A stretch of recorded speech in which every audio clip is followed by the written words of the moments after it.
بچوں، السلام علیکم ورحمۃ اللہ وبرکاتہ۔ دیکھیے 9 نمبر کا سوال لکھا ہوا ہے، قرآن کے علاوہ دیگر آسمانی کتابوں پر ہمارا کیا ایمان ہونا چاہیے؟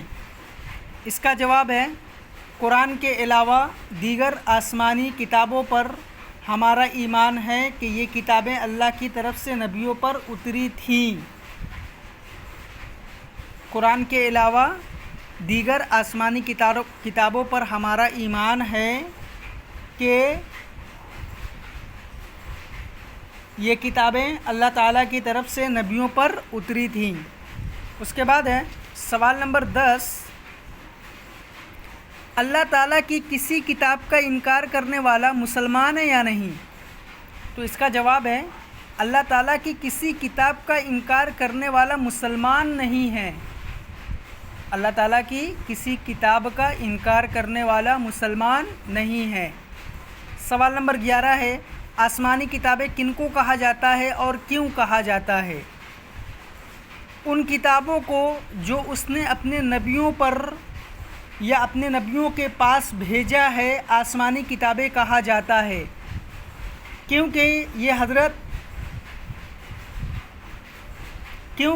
حضرت جبریل علیہ السلام کے ذریعے آسمان سے آئی ہیں۔ ان کتابوں کو جو اس نے اپنے نبیوں کے پاس بھیجا ہے آسمانی کتابیں کہا جاتا ہے، کیونکہ یہ حضرت جبریل علیہ السلام کے ذریعے آسمان سے آئی ہیں۔ سوال نمبر 12 ہے، حضرت عیسیٰ علیہ السلام اس وقت کہاں ہیں؟ اس کا جواب ہے حضرت عیسیٰ علیہ السلام اس وقت آسمان میں ہیں۔ حضرت عیسیٰ علیہ السلام اس وقت آسمان میں ہیں۔ سوال نمبر 13 ہے، قرآن اور دیگر آسمانی کتابیں کس کے ذریعے آئی ہیں؟ اس کا جواب ہے قرآن اور دیگر آسمانی کتابیں حضرت جبریل علیہ السلام کے ذریعے آئی ہیں۔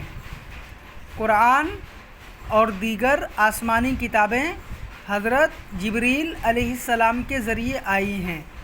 آپ یہ 9 نمبر، 10 نمبر، 11 نمبر، 12 نمبر اور 13 نمبر 5 سوالات کاپی میں کریے اور فوٹو کلک کر کے ہمیں سینڈ کریے۔